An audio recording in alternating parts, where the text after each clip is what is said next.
Good morning, everyone.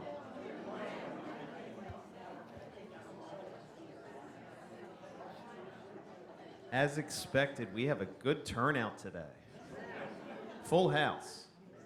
Um, s-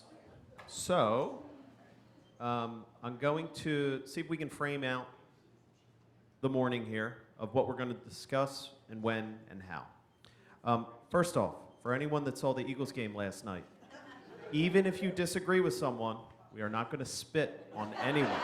Understood? You will be ejected.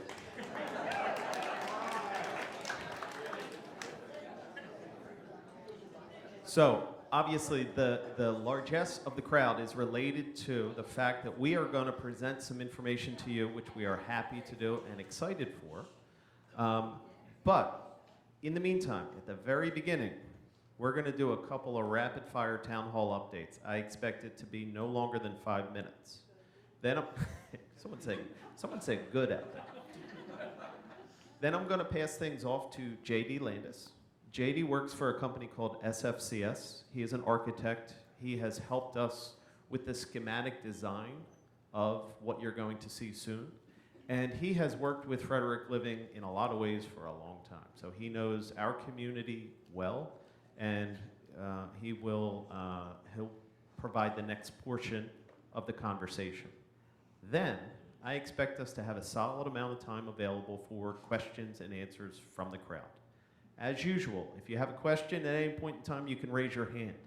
In this one instance, I would urge, if possible, to just wait until the end because we will have a good amount of time for that. Sound good? All right. Deb, you have been warned. Quick.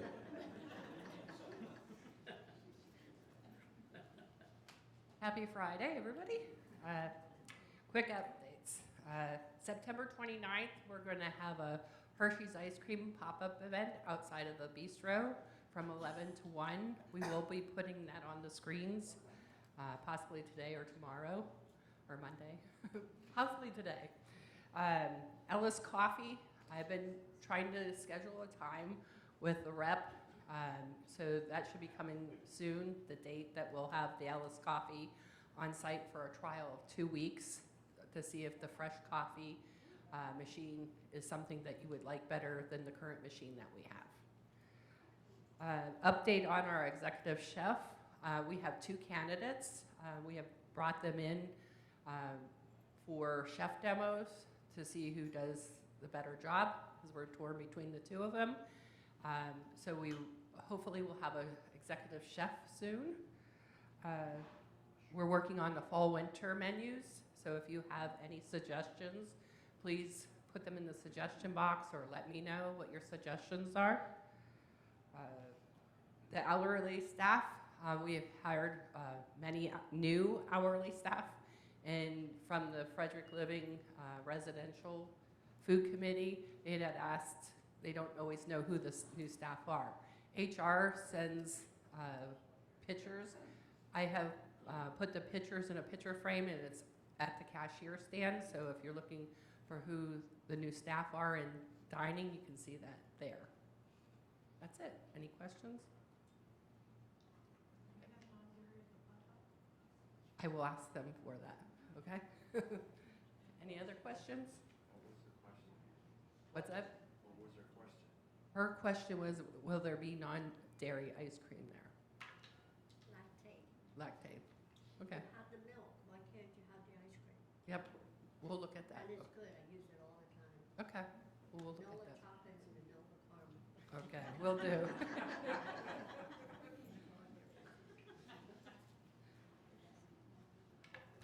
Two other dining notes.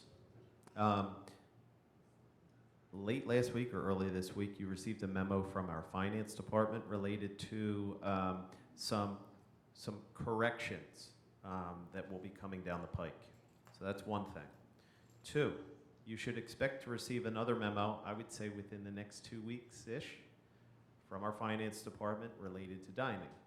This one will lay out what we have discussed before in these settings, which is an extension of meal plans beyond monthly. So there will be details in that memo as well that should be available in the next few weeks. So, we assume that there will be some good questions related to both of those items. So, we have decided, let's host a couple of small meetings with myself, Nate Weber, and Debbie to answer any questions related to those dining finance questions.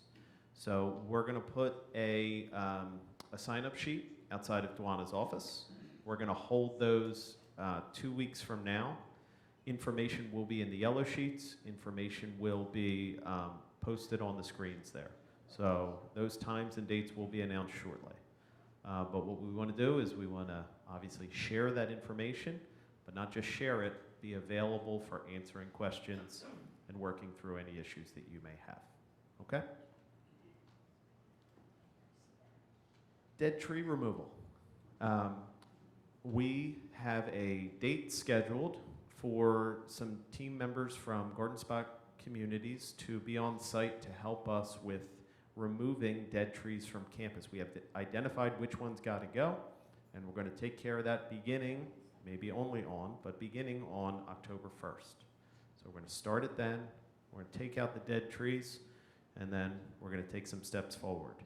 As far as anything related to bushes or shrubs or anything else that isn't looking its best and is also dead, we are also looking in October, but we don't have an exact date or dates yet when that will occur. Okay? One other thing. We did have, as many of you know, spraying occur or power washing occur in the meadows. That is good. We may have had an issue or two with flowers, shrubs, etc. If that is an issue for you directly and you would like to share that information with us, please, sorry Al, please contact Al and we will work through those issues. Didn't talk to you about that, but last point that is not related to the subject at hand. We are in the midst of changing over our lab company. So if you get labs drawn, there should be very few, if any, changes to the structure that we have and the service that you see. You may see a different person drawing your blood, but that should be the only changeover. So we're working through that, and by the end of September, that should be in place. Okay. We're moving to an organization called Premier Labs. They're based out of New Jersey, but they work very closely with other CCRCs in our area, frankly, all of them. And one of the big factors that precipitated the change, it wasn't the service that we currently have, it was the clinical integration into our electronic health record that this company provides that our other one didn't. So the efficiency and the quality with that is significantly higher. Good? Okay. Town hall meeting portion complete. So you all know I usually don't write things down and then read them, and I'm not going to do that, but I have this here just so that I do this properly and present it well. So Steve and I were in a meeting earlier this week, and we were talking about a variety of things, but one of the things we talked about, obviously, was this meeting. Steve Lindsay shared a good idea because in my mind it was, okay, we have information to present, bam, present the information. It's not the best way to do it. He had a good urging, which was start with why. Why are we doing this? And then we can discuss how we're doing it and what the details are. So my aim in a very short amount of time is to say, hey, why are we even here and what are we doing? And then what are we doing? Sound right? Okay. So, I only have 4 bullet points, don't worry. Following the pandemic, Frederick Living, like many, many single-site CCRCs, found ourselves in a position where we had shrinking profit margins and then negative profit margins. This is due to a variety of factors over a long length of time, one of which, significantly, is the size of our campus. We're a small CCRC, relatively speaking. So when you're in a position like that and you don't have a larger affiliation afoot, things can get pretty tight financially. And that was the position that we found ourselves in post-pandemic. So we did a couple of things, obviously, to help get us on the right path from a fiscal situation. First and foremost, our board, 2 years ago this week actually, decided, after thorough thought, thankfully, to affiliate with Garden Spot Communities. So that was a significant step in the right direction. Doing so, just financially speaking, has enabled us to reduce our expenses. It has enabled us to have access to a large team that we never had access to before in terms of bench strength, in terms of IT, HR, you name it. Individuals who are engaged and interested in and bringing their talents to our community that we would have had to pay for significantly in different ways, that are now part of Frederick Living and engaged with us. So those are small financial things that have come from, significant financial things that have come from our affiliation. We still have work to do as a community. Do we have dire work to do? No. No. We are taking good steps to make sure that we are on good financial footing now and are on strong financial footing in the future. But the one thing that will help us get there, and when I say get there, I mean we're a nonprofit organization. Our bottom line is not the goal of why we exist, and God bless that. There are organizations that exist for the bottom line, and then residents come second. In our community, in the way that we are structured, our aim, our goal, our reason for existence is to provide you with the quality and the care and the community that you want and deserve. But we still need to operate, bring in more revenue than we spend. So in order to do so, in order to get us to that point where that margin is at a comfortable level, we see that expanding the amount of residents that we have on campus in independent living is the best and most sustainable way to approach that. So with that strong knowledge and thought in mind, we have engaged in a process of exploring what's next, how do we get this done, and what would be beneficial for our community, and what would be attractive to potential residents to the community. So that's a little bit about why we have engaged in this process.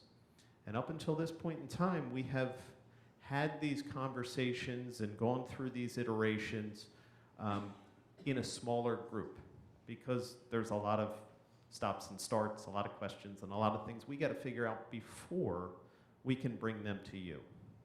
The only other two groups that have seen this really are the Frederick Living Board of Directors, for good reason, and two, the Upper Frederick Planning Commission.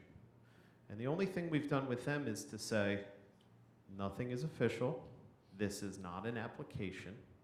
We want to give you the courtesy of sharing this information to say, here is something we're thinking of. We are going to keep in touch when things get a little more firm.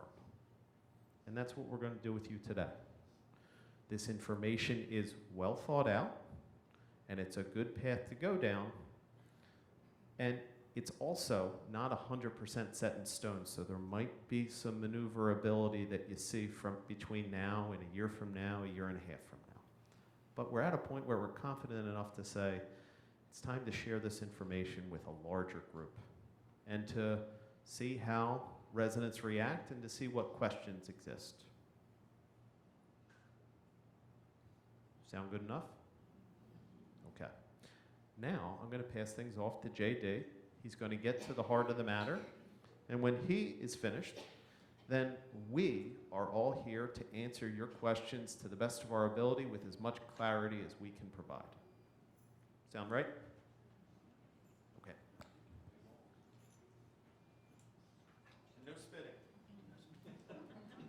delighted that I'm going to stand up here. Two reasons. Number one, everybody can see. I've presented in this room before, and I'm constantly kind of doing this when people are going, I'm trying to see what's going on. Okay. So anyway, again, my name is J.D. Landis. I am with SFCS. I've been designing for seniors for 26 years now. Unfortunately, my career goes a little longer than that. Oh, little thank you.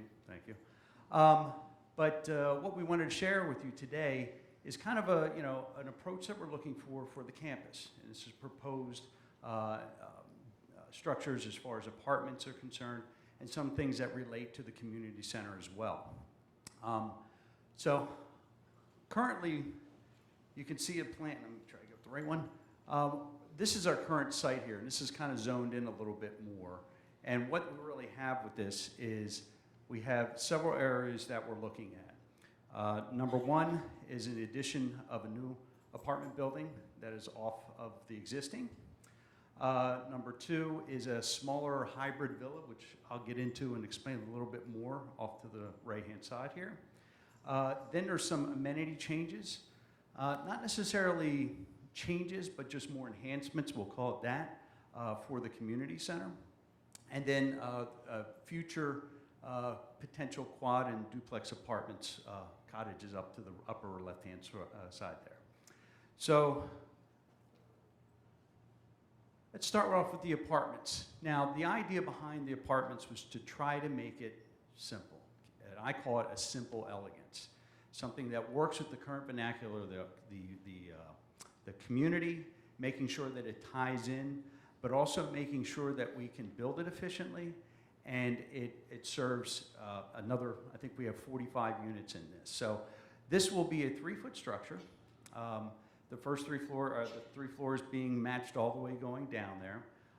It does have a small community center on the ground floor, but we've done some really nice things, and you can kind of see a little bit to the bottom here of, balconies coming off of there and looking at some of the finishes. Now, keep in mind, this is at the end of schematic design, so we still have some work to do. So your input is very important.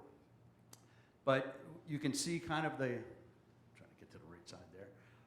You got an entranceway for the ground floor coming in there, which is right here. You have 2 entrances coming in one side, coming the other side, and in plan view, that's really coming into this way and this way. We are going to be manipulating some of the parking for this so that we maintain our current count, but it's just going to be shifted around a little bit more. We do have some additional images. Now, I put a little key plan down here because I always like to have these things. Where am I standing when I'm looking at this building?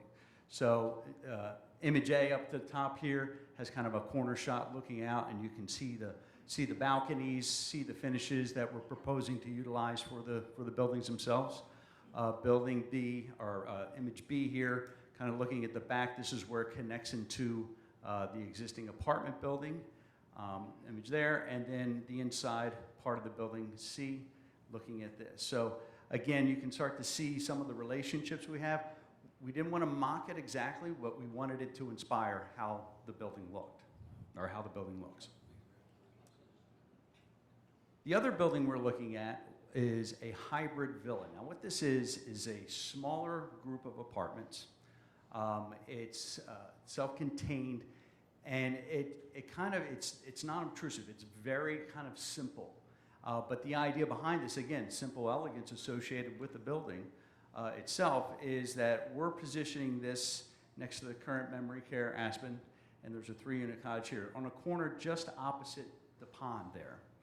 And what we're doing is we have this, and the campus, it kind of raises up a little bit there. And so what we're doing is we are kind of building into the side of that hill. And inside of that, we have a garage which is below. So there will be parking below these units here with the entranceway coming in off the side. This actually, the pond is over on this side, so you come in here. And then you have parking places and then direct access to the units themselves, along with some egress stairs and such forth. The one unique thing about this is, speaking with Michael and Steve, we didn't want to try to overcomplicate this thing. So essentially we have, oh, that's not good. get that done?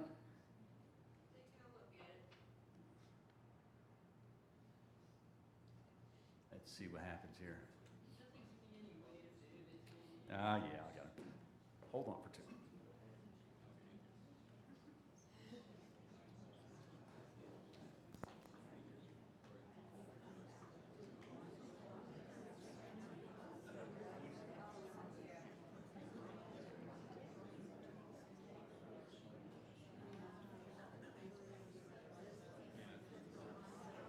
Now, I know you all were talking about me while I was gone. Sorry about that. So anyway, so the idea behind this is to keep it simple. We wanted to maximize the views, keep it as a nice sized apartment, but also, you know, not to be so big. And you can see the idea of this is really we have one simple floor plan that is mirrored and mirrored so that everything is the same. Now, I talked earlier about efficiency. We do this simply to make it more efficient, easier to build. So we're not trying to do several thousand different things. It's one thing over and over and over again. So that always does help with the construction costs associated with this. You can see some images here. This A building, this is approximately where the pond is opposite this. So you can see how you would come in. Now, keep in mind, these brick walls are schematic. They're not the final thing, so don't expect these big giant brick walls. I know we've talked with the civil engineer about this and how we can kind of mask that a little bit better. But it does give you an idea of how these kind of wraparound porches go through the corner. You can see some textural changes associated with it, with the finishes that we're utilizing for the building. And then you can see kind of the garage coming in there and the main entrance coming into this side here. The B side is really on the upper part of the building, and you can see how this is really a 3-story building. The garage and everything are on the other side there, ponds over this way. And you can see again how the open the surrounding porch really takes advantage of the views. And then C is actually standing up where the 3 cottages are up on this side here, looking down towards the other side. And you can see the 3-story structure, balconies, and we've incorporated some of the things. It was a neat little feature and inexpensive, which is Juliet balconies, and I think you've all seen those before. But what that does is allows you to open up the doors, take full advantage of the light and the air coming through there. So very, very nice touch, but not very expensive. So we get to the community itself. Now, years ago, it's funny, my first experience with this place, and I tell this story, I was an avid cyclist, and my first time coming here, I think it was about 2013 or 2012, and I was cycling down here and I needed a restroom. So I actually came inside here and you were gracious enough to let me use the restrooms, and I got a chance to take a look at the place. So that was my first experience, and then I started to work with the community probably over 10 years now, in one capacity or another. So it's the tipper of the whole thing is I'm close by. So that doesn't mean you can come harass me if something goes wrong, but I am close by. So you're my backyard. So there's a personal thing to this. I want to make sure that all of you are taken care of because you're in my backyard, and you might know where I live too. So anyway, but getting to the community center, you can see here that we removed the health center here, which connected everything together. And we looked at the overall amenities themselves and the existing spaces, and with the assistance of Steve and Michael and Steve, we're looking at this saying we don't really need to reinvent the wheel. We just need to present it a little bit differently, arrange it a little bit differently. We don't need to spend a bunch of money building additions and things like that at this point. We feel we can make the amenities sing better than what they are with the space that we have. So again, trying to keep costs down with it. So you can see some of the areas in here. The community center, this is where you're coming down here. We're sitting right here. I'm right there now. But we've got some outdoor amenities with potential pickleball perhaps, or bocce courts, outside exercise areas and such forth. So we have some things that we can add to it. One of the things I wanted to show you here was one of the big things that we're doing is we're changing the front door. And I think I've had some conversations with a couple of you in the past. And you know, everybody right now has come through the health center. That's where everything is. So what we wanted to do was to re-identify where you come in. The entranceway, we wanted it to be a little bit more grand, a little bit more active. So the idea of where it currently sits now, which is in the health center coming in here, we're going to be moving that over to this side over here, taking advantage of the existing parking, but again, having a road that will come in under a porte cochere so you can drop people off and such forth under cover, and then come out to the parking spaces in here. This change, this idea came about, you know, we've always looked at this thing, even years and years ago, that we wanted to try to figure out how to create a different identity when you came in. So the idea with that is now we're starting to coming to the main community center. This is where the energy is. This is where everything happens. Your eating, your arts, your socialization, your mail, everything along with that comes into play. So we've taken a look at this, and we haven't really manipulated spaces very much. Again, we've just kind of reassigned some space to better serve the residents here. The one thing that we're looking at, and this kind of gives you a little bit better understanding, I'll work at the bottom here. From the bottom up, we have an area here, which I'll get into very shortly, about this area, which used to be the dining room for the nursing. And then this is an old PTOT space. But we are reconverting these back to personal therapy, occupational, or physical therapy and occupational therapy. We have a wellness center. This is one of the things that we we took it, said, hey, you know, why don't we take advantage of the space? It's there. We can accommodate and add to the current programs that you currently have. So we said this would be a perfect opportunity to move wellness down into this area. The auditorium, not really changing. Marketing offices, we are going to be positioning them here. We've got additional social lounge, one here, another one here when you come in. Freddy's Cafe, that's pretty much going to remain the way it is. We have a new library coming in here. We're going to try to make that open, try to get some better working components to that. A mail area, which is always important, you know. You got to go get those bills coming in the mail. And you can start to see how the progression comes in here. And this is where you're coming in off the vestibule into a reception lounge, reception desk off of here, and you're seeing into the space and you're seeing that energy going on, because there's a lot of things going on around this area. As we go up a little bit more, at porte cochere, I talked about that. The informal dining, we're not really looking to change anything there. Destination dining is already established. Maybe some outdoor spaces out in here that we can utilize space with, but that's a programming things we could start to look at. And then we have a game room coming off of here. So that's something I know from the past. I remember the Wii Bowling used to be very, very big. I don't know if it still is, but I'm seeing yes, it is. So we don't want to get rid of that, but we also wanted to add to that. What other things can we provide to you all? Let's see if there's anything I missed there. So let's get into the Wellness Center a little bit. And this is something that I talked with the Steves and Michael about, and Emily as well, about what can we do to utilize this space a little bit more efficiently? What can we do for you all? So we looked at this space and we determined that we can do some things with this. Creating, you know, as we come in, again, we're in the auditorium here, but one of the things we're looking at is reestablishing PTOT in this space. So this gives you some opportunities, PTOT, 3 staff, massage therapy, sound therapy, everything that goes along with PTOT, but also just kind of updating things, more technology incorporated into the design, things to help you all down the road. As far as the red area here, this is the main crux of the wellness or exercise cardio area. We were very happy to be able to work with the people there, making sure we got everything in place, so everything has a place. So you're not going to be missing your favorite machine there. But we've been able to do a couple things by adding in kind of a yoga aerobic space. Now this is This is very popular because some places you want to go to meditate or you want to do yoga and Tai Chi and such forth.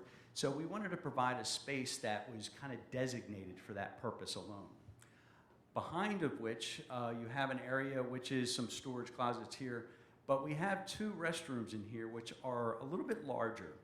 Now these are places where you can, obviously use a restroom, but also you can change if you need to do that. And then with everything along this, you have as far as exercise, towels and such forth, you have some storage cubbies in here, places to hang your coat, clean towels. We've got a water fountain or a bottle filler over here. So we've got everything associated with wellness, and this has been pretty well thought out as far as the design and the purpose is concerned. And just kind of give you an idea what it looks like. This is a rendering of the unit or the exercise room itself. Kind of you can see the storage in the back here. Walkers, these are kind of generic. We didn't put the exact ones in there, but it's still everything has a space that's identified. So again, keeping it simple, utilizing existing space for another purpose, such as we have the exercise here. Now, it's your turn. What questions do you have? I know I just went through this very fast, so I do have some things, and I'm going to come to you. Oh, you got another one? Are you going to be there? Okay.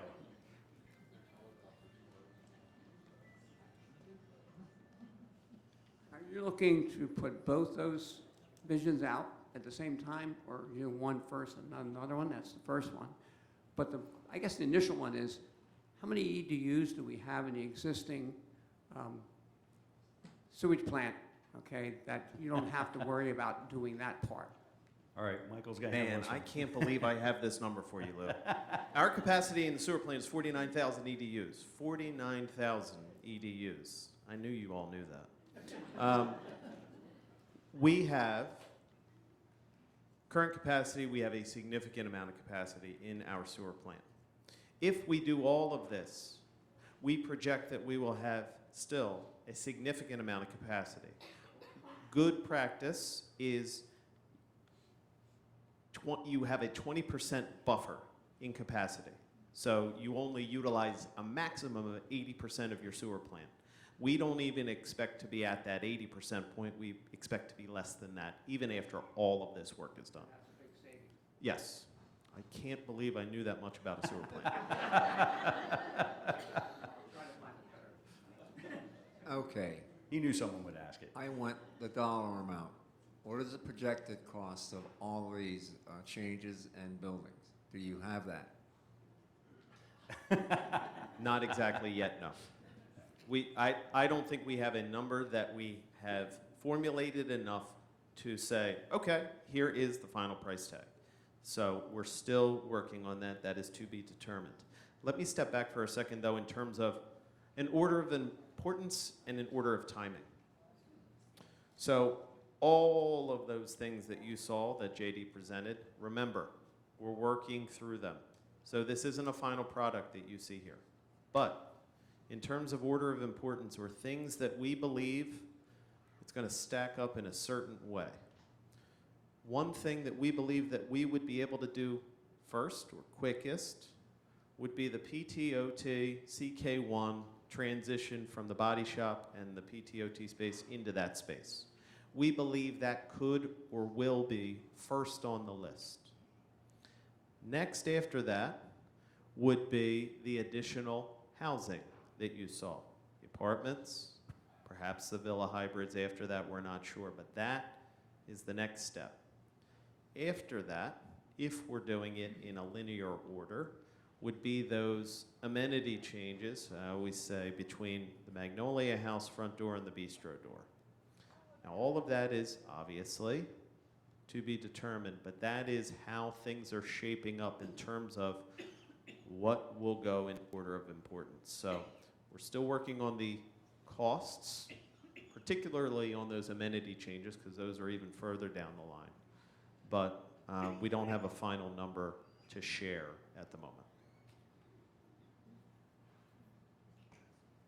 How many more residents will this add to our list? So looking at 45 apartments, looking at 12 villa hybrids, that is 57 new units right off the top of my head. We don't assume that there will be 2 people in every unit. We don't assume there will be 1. Let's guesstimate, just from those 2 properties, that there will be 1.5 residents per property, give or take, right? Who here is a half a resident? Anybody a half a resident? It's terrible. Math is weird sometimes. I don't know what to say. So let's say 80, 75? Let's throw that out as a very soft number.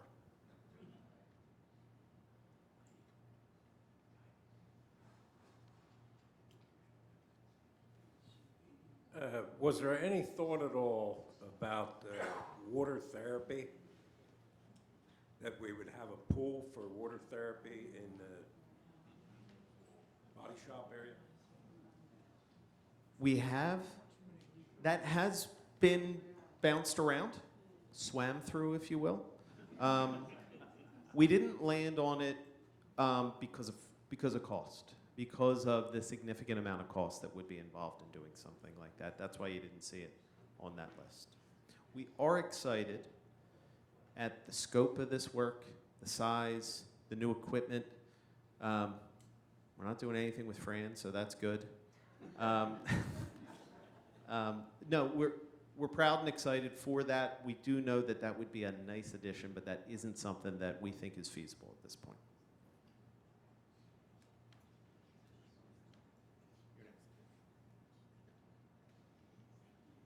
Do all the apartments gonna have patios?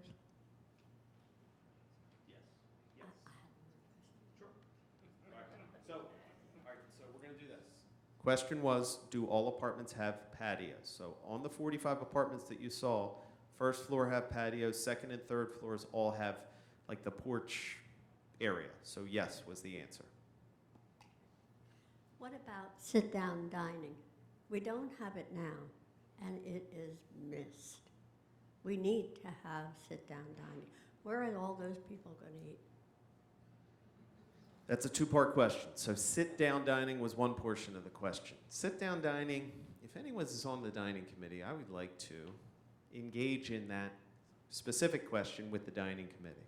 So as far as Fireside is concerned, we do have Fireside. We do have that ability, and we have that ability once a week. And from my limited scope, I think more people could use that if done well. So that's one kind of answer to the question. I think sit-down dining can be enhanced, and I think dining committee is a great way to go through that so that we can beef that up. So that's one. As far as other dining-related questions are concerned, we believe, and check in if I'm making a mistake here, if I'm saying something wrong between these 2 gentlemen and Debbie. We believe that with the greater enhancements of space that we are looking at in the entirety of this wing, that we will be able to serve residents here, now, and the additional capacity that will come from additional residential living units. You have an additional question? No, but I see in the bistro every night where somebody needs help carrying a tray. And with all the good things that we have here, I just don't know why we don't have waiters and waitresses. It's ridiculous. Understood and appreciated. There has to be, with additional residents, there will have to be a rethinking and perhaps some additional team members that are on staff and on site in order to make things run properly. But that is kind of down the line as we project things out.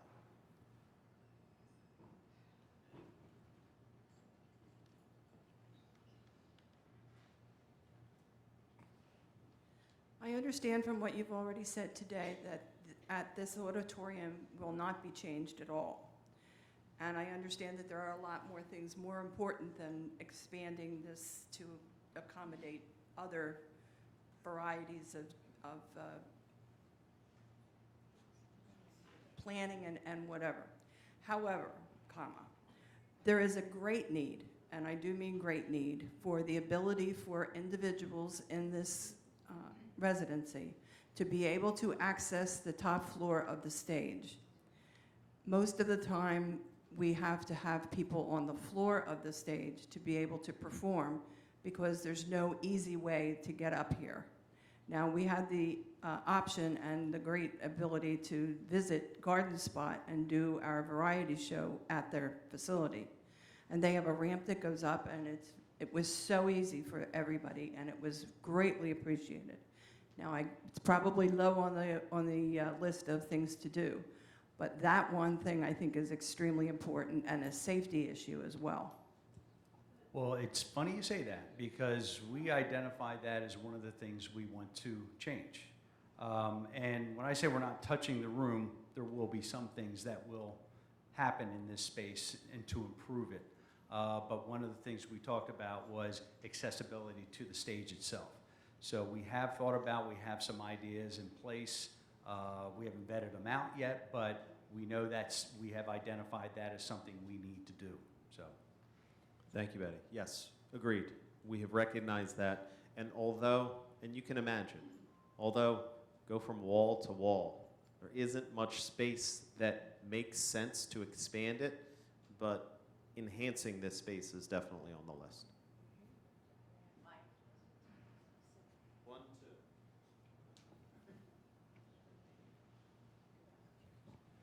2. I have a simple question. Once the plan is finalized and you receive approvals from the township and the permits, what is the life cycle or the timeline from the time you start until you finish the changes?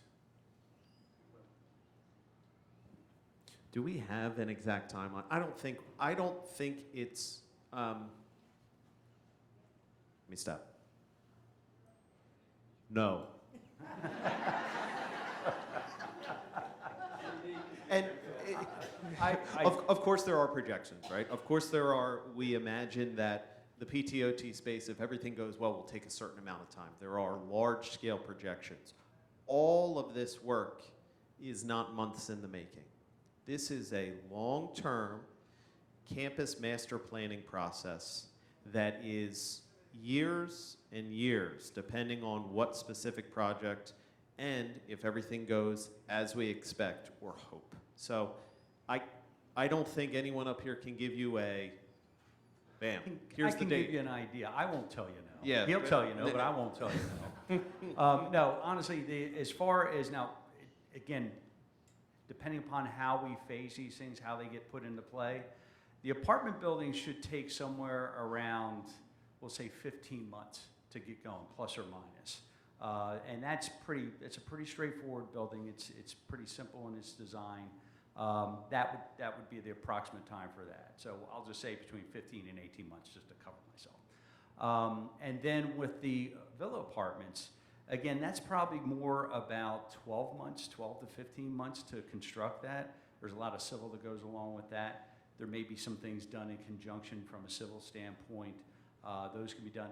And as far as the renovation, that is a crapshoot because it depends upon what we do first, what we keep open.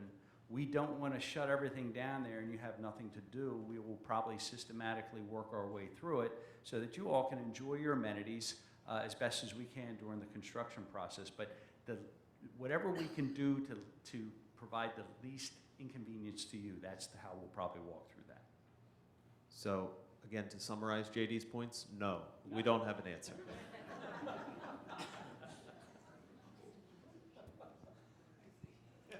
How is all of this being funded?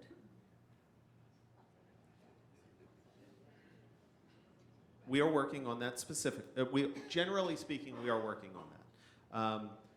We know that in order to construct new buildings and to create significant renovations within our community, that money will be borrowed. That is extremely common for CCRCs, our size, and in the nature of this business.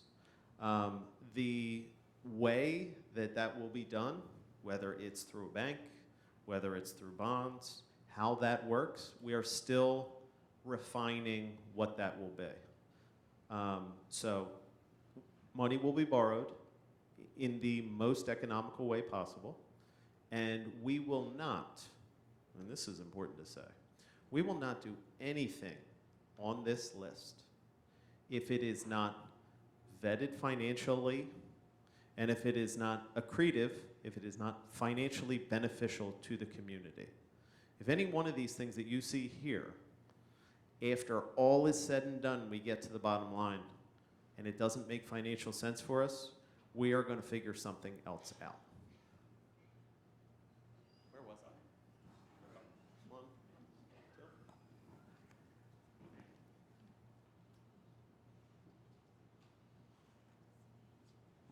With regard to finances, continue with that, what kind of impact will that have on our current residents?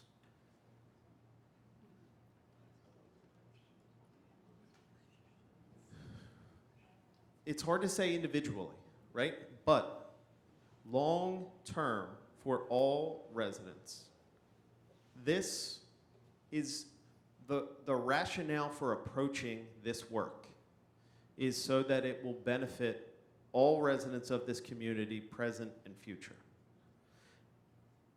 So it's hard to say with a specific, oh, we will look at monthly rates in a certain way based on the work that is being done. That's not how we're approaching this work. We are approaching this work from a long-term perspective for the financial viability of things moving forward. I see Steve out of the corner of my eye. This is going to help me. I've been doing good so far without them, but you know, sometimes you got to call on the big guns. Let me just weigh in on that a little bit, because I think it's an important question, and it's the one that's on everybody's minds. As we think about the organization, right now we have a fixed amount of overhead with staff and other kinds of things that we need to pay out.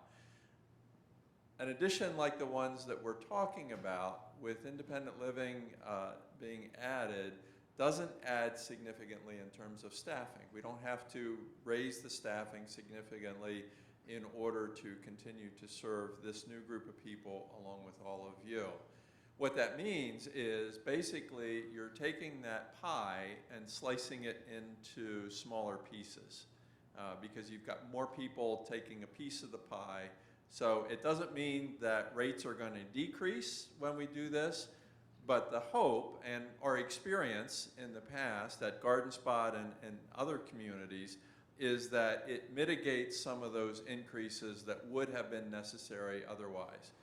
So it slows down the rate of increase significantly compared to what it would have otherwise been, because you've got that same set of fixed costs and you're spreading it out over a broader group of people. The other thing I would mention in terms of the financing is we've got a really good team that's working on this. So not only our internal team and some advisors, but John Franklin is a name that you may have come across in the past. His former role was he oversaw all of the investment banking for Truist. And so he's just a really sharp thinker about how to structure these kind of deals, how to best manage those, what is needed in order to put our best forward at the table, put our best foot forward at the table. And he's been working with our CFO, Nate Weber, and with some others in order to set the stage for that conversation. And he's double checking all of the numbers as well. As Mike said, if parts of this don't make sense, you know, we've got enough options that we can continue on with what does make sense and go back and reevaluate the parts that aren't looking beneficial. So lots of good folks thinking about it as well.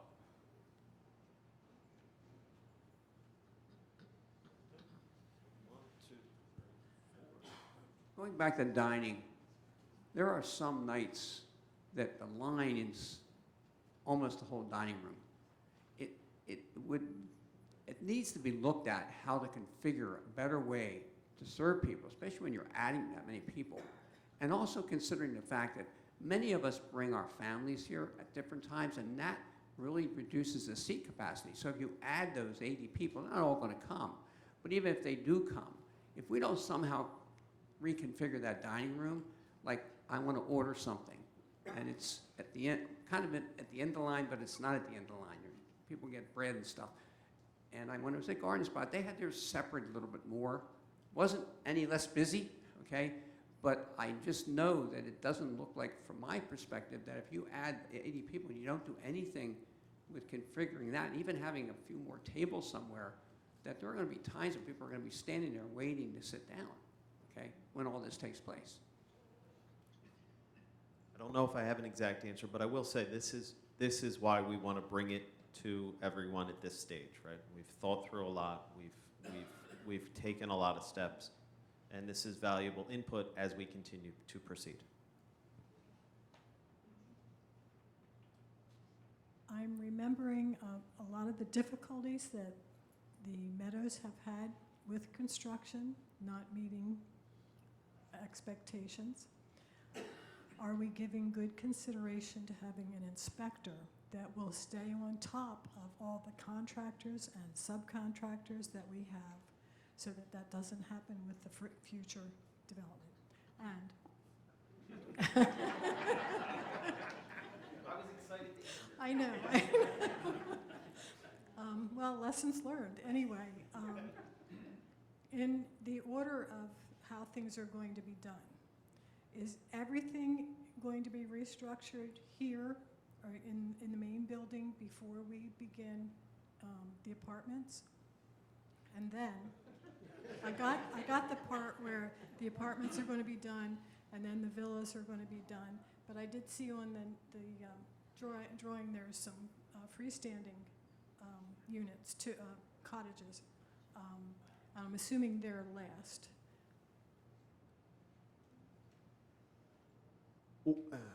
Trying to remember your questions now. Inspector, would how about a different name? An owner's representative or a project manager in that sort of sense? Okay. In short, yes. We are working with an organization, in fact, 2 organizations, to assist us with that process. We have engaged with them, and we are already off and running with those groups to ensure that this planning process and these projects within are as completed as well and as efficiently as possible. So yes, that's why I was excited to answer.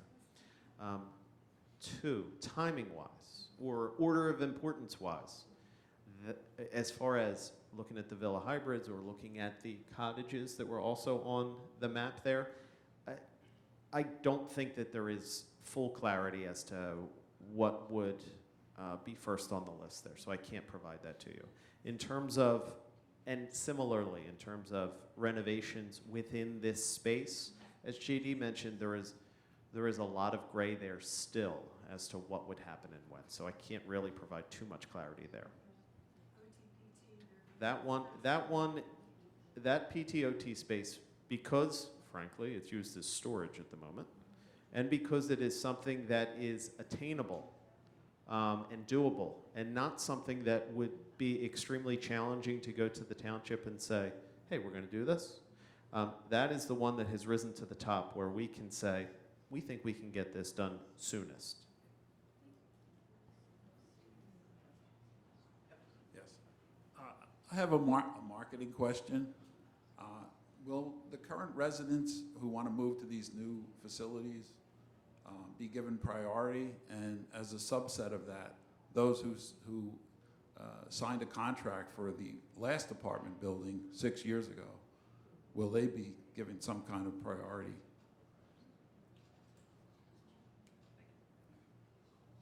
Can I reframe your question in a way that shows that I understand what you mean?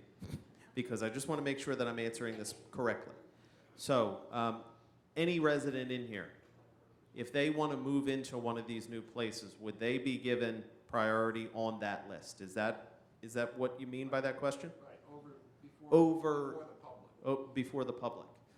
We talked about this this week, actually, just to confirm, and Steve and I had that conversation. So the answer is yes. If you want to move from your villa, if you want to move from Oak Tree, and you want to go into that new apartment building, or if you want to go into a villa hybrid, and things make sense for you personally, financially, then yes, that is something that we would be able to prioritize our residents in that way. Did I skip some? Who did I skip over here? I thought there were three.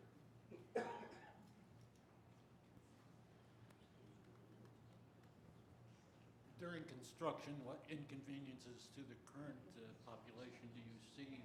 Will there be any relocations or things like that during construction?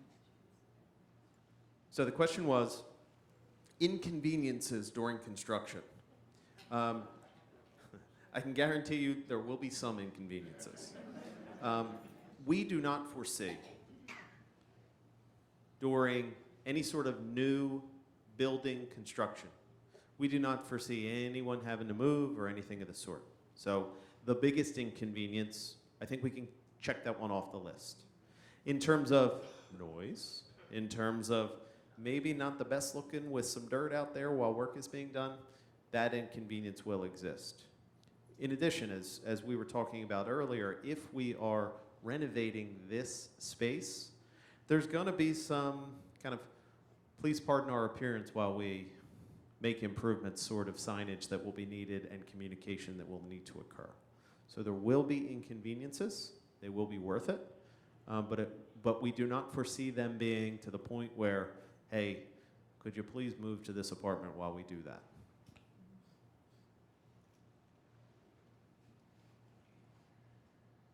I found the plans kind of confusing because the terminology was different from what we use for different areas. And also, like Big Road wasn't labeled and things like that. It would be helpful if these plans could be set up on a board and we could, with the right labels on them, so we know what they really are. I think that's a good suggestion and something that we can certainly take a look at and offer to residents to kind of let it sink in a little bit more in that way. I know architects can get a little carried away. I agree. This does not pertain to me, but when or who should somebody see if they want to be first on your list? Everybody knows Lisa, right? Lisa? There you go. Lisa McCartan would be the person to speak with.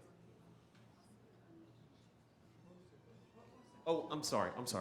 The question was, it was pertaining to if you wanted to be on the list for a new accommodation, who would you speak to? Lisa McCartan would be that person.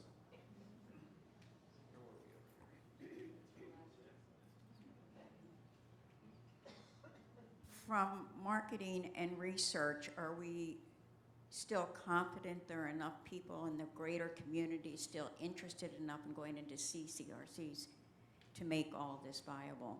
Or do you have to guarantee before the loans are approved that you have so many people lined up? So I'm not going to go out on a limb here, but if I'm making a mistake, please let me know. In short, do we believe from our research, from our waiting list, and from our ability to grow that there is a market for this housing? Yes, in short. Two, the second part of your question, I'm really losing the thread here. The second part of your question I can answer as well. Could you just give me, what was that again? Pre-sales. Thank you. When we go to the bank for a loan or if we're investigating bonds, from what I know, we will need to have a certain amount of individuals, a certain percent of individuals already signed up to join us and place a deposit on that housing before we explore those particular funding options. So we need to have that market in place. We believe we do, and we believe it's there and ready and hungry for what we're about to build. Lee, you had your hand raised. Lee, Lou, Alice, Frank, you still? concern that I have is that we're going to have costs that we're going to be having to cover before we have any new residents coming in, which is the only place that new money's coming from. So the cost between now and the time that the first new residents move in, who covers those costs? I think I would butcher that answer, Lee, so I'm going to pass it to Steve. Yeah, we have some reserves that we'll use to start out with that, but then we'll have a financing reimbursement. The board will pass a resolution that says with any future financing, we can reimburse ourselves for those advanced costs. So that is really typical in the way that we function. There's always those advanced costs. We're paying JD. You know, we're paying the landscape architect folks, engineers, civil engineers, those kind of folks. We'll pay to get some of this done and everything. But then when we get that bond deal or that bank loan, we'll be able to go back and reimburse ourselves for that, that advance money that's already been paid out.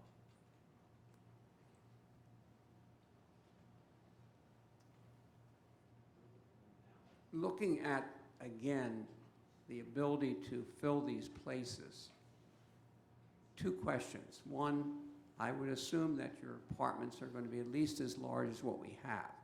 And I'm comparing that to the building they're building out on Route 100. And we heard that one person was going to come here, is going to move in there because they're going to be open.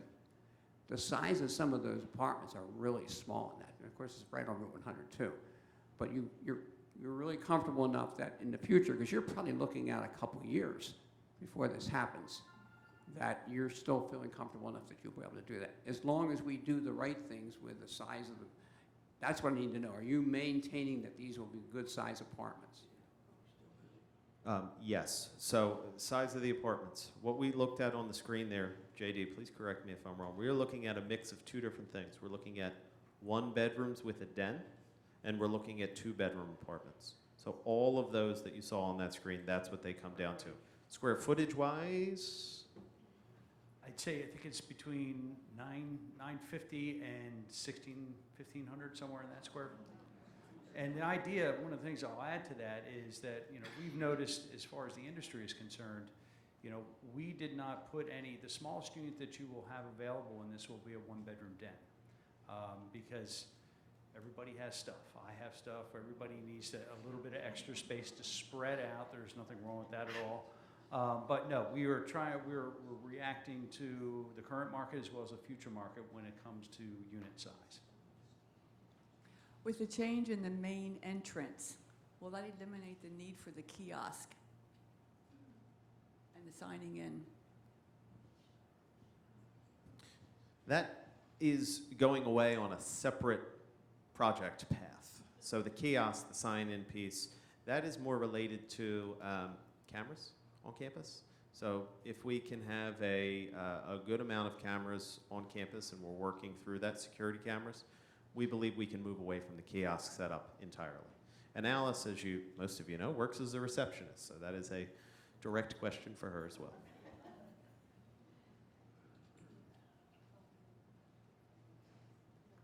Is the capacity for the skill care going to remain the same, expand, or decrease?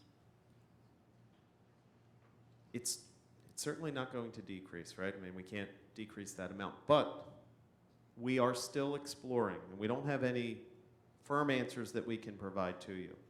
We are exploring from a healthcare perspective what makes the most sense for this campus long term. Right now we operate Cedarwood, our skilled nursing, with 32 beds in the space on the 3rd floor. It's not an ideal space by any stretch of the imagination, but the team up there does an excellent job of caring for residents in that space. What we, as a community, need to do and are exploring is what makes sense long term. So the options that exist are building a brand new center, renovating the space that we're currently in. We're exploring other options, which include something akin to assisted living on campus, providing same level of care under a different license. So from a cost perspective, the building of a brand new skilled nursing, for the amount of beds that we could fit in there, that is not a viable option from what we have seen. So renovating the space or exploring providing long-term care to residents under a different umbrella is what we're really taking a look at.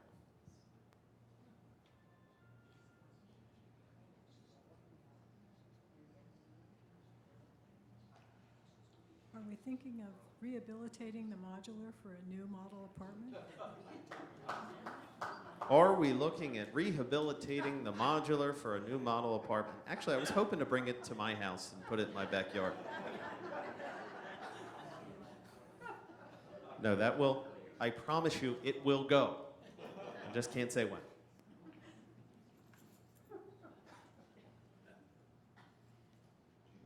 We're past an hour, but there's more people here than usual, and this is an important topic. So I don't want to force the issue here. But I do want to note that we're past an hour. How are these new units going to be heated and cooled? All geothermal. No, I'm kidding. Kidding. Kidding.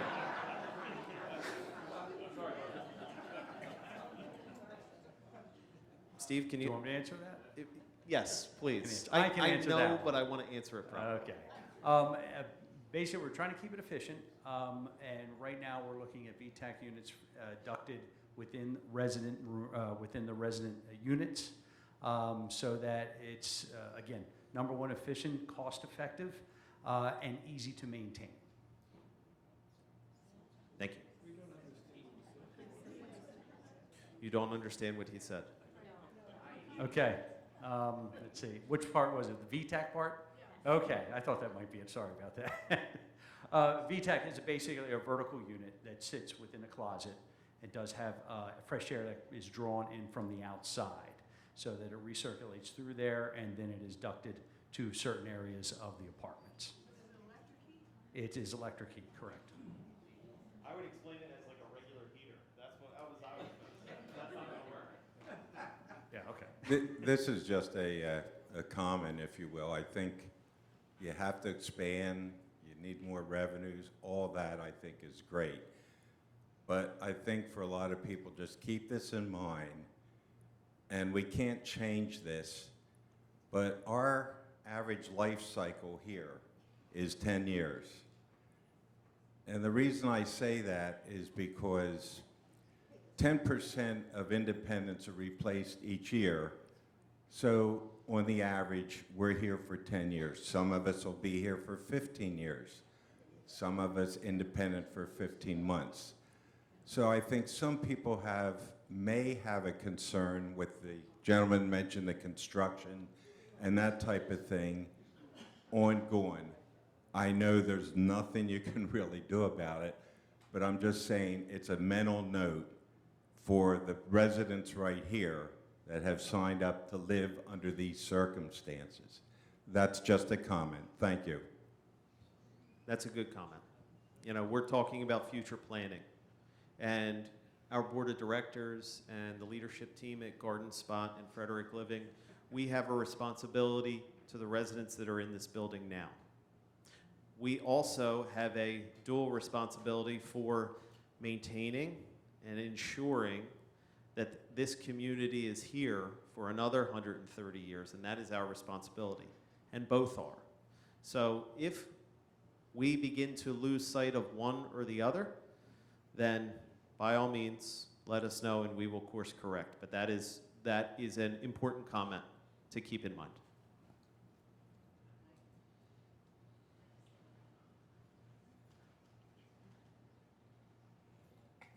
In regards to the dining, having been on the dining committee for 7.5 of my 8 years here,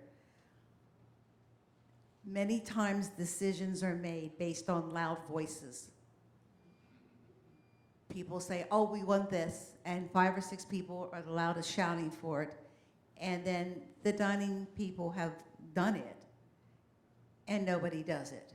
And I'll tell you, right after COVID, people said we reopened the dining room and we wanted to go back to the service that they had in the arches. And they hired people and they put people out there to wait on people. and they had 4 people in 3 weeks use the service. I don't doubt that we need it. I honestly believe that that's a great service. But you really must use what you say you want. We wanted expensive dining here. People wanted high-level dining. And if you have 2 people on a Friday night here, good for you. I honestly think that sometimes we listen to loud voices and we don't look at the community or look at what the community wants. And I think this is a good time as we plan to use the dining room, make rearrangements, that we honestly are looking at the community as a whole in history, needs, and maybe not necessarily loud voices. Also good perspective. Thank you.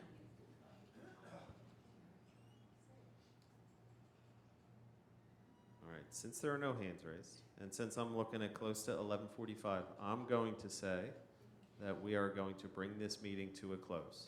Sound good to everybody? Thank you very much. We appreciate it. We knew this would be a larger meeting, and we knew there would be a lot of engagement, and we appreciate your thinking and your communicating with us. So thank you.